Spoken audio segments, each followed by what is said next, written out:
Today, we're diving into the story of Bihar, a place where one of India's most important agricultural economies is standing at a major crossroads. It's a story about huge climate risks, for sure, but it's also a story of incredible ground-up innovation. You see, to really get Bihar, you have to understand its farmland. Agriculture isn't just one part of the economy here. It is the economy. It's the foundation of society, the thing that supports the vast majority of people. But here's the thing, that very foundation is shaking. Climate change isn't some far-off idea here. It's a real and present danger, and it's creating a perfect storm that's putting everything on the line. So that brings us to the big question, right? When you're facing a challenge this huge, how do you even begin to fight back? What does the resilient future for Bihar actually look like on the ground? All right, so before we get to the solutions, we've got to really understand the problem.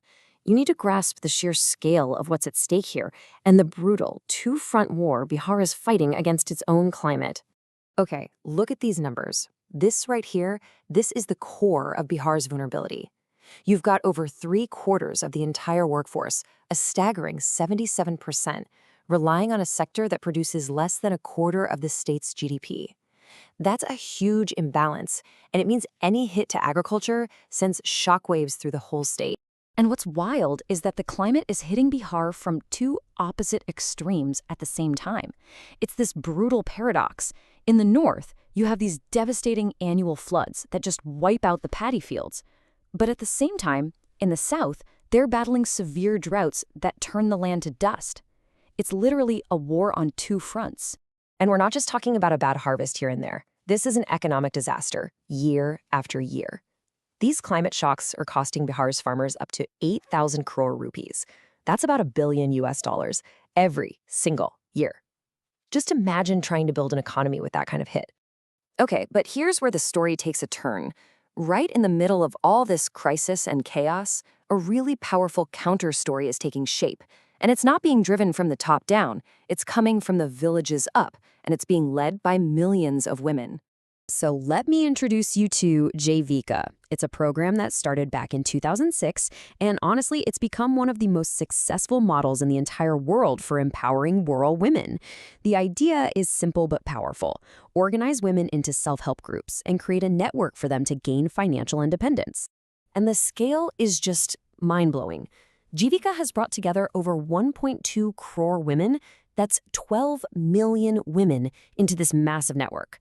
This isn't just a government program anymore. It's a full-blown social movement that's built a whole new kind of infrastructure in rural Bihar, one based on people and trust. And it's not just talk, it's delivering life-changing money. Through an initiative they call Lakh Petit Didi, which is all about helping each woman earn at least 1 lakh rupees a year, more than 2 million women have already hit that goal. That's not just a number, that's 2 million families with totally new economic futures. And you can see how this all connects. This economic empowerment isn't happening in a bubble. It's being boosted by this whole ecosystem of national programs. I mean, look here. You've got new roads being built to connect farmers to markets, new stable houses getting built, and better sanitation improving community health. It all works together, creating this powerful engine for change. Now, this incredible ground-up movement, it's not happening all on its own. It's being actively supported and even accelerated by some really smart government policies. So let's look at how the top-down support is fueling this progress. Think of it like a 4-part federal strategy that's supercharging what's happening on the ground. You have direct income support going straight to farmers. You have new roads connecting once isolated villages to bigger markets. You have tap water bringing health and saving time. And you have proper housing creating stability. It's both a safety net and a launch pad. And you see that same commitment at the state level. I mean, the minister's own words make it crystal clear. The Jal Jeevan Haryali mission is their big flagship program, and it's aimed squarely at tackling climate change by conserving water, planting trees, and building a more resilient agricultural system. So what does that look like in practice? Well, it's really specific stuff. You have agricultural universities developing new crop varieties that can actually survive floods and droughts. The government is pushing climate-smart techniques, especially things like organic farming and drip irrigation to improve soil health and create higher-value crops. And they're building the business side of it too, creating a special board for macana or foxnuts and helping farmers band together into producer groups so they have more power in the market. Okay, so we've got this powerful combination of grassroots energy and real policy support. But the job is definitely not done. We have to be realistic about the hurdles that are still there and the path that's being laid out for the future. And yeah, we have to be honest here. The challenges are still huge. The state's economy is still dangerously dependent on agriculture. So many people are forced to migrate for work because there just aren't enough non-farm jobs locally. And here's a stark one. Despite the amazing success of Jivika, the overall rate of women in the labor force is still incredibly low, at just 6.4%.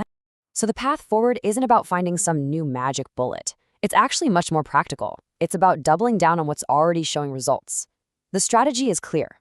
First, scale up food processing. Turn local treasures like makana, lychee, and turmeric into branded, high-value products. Second, connect those farmer organizations directly to big national markets.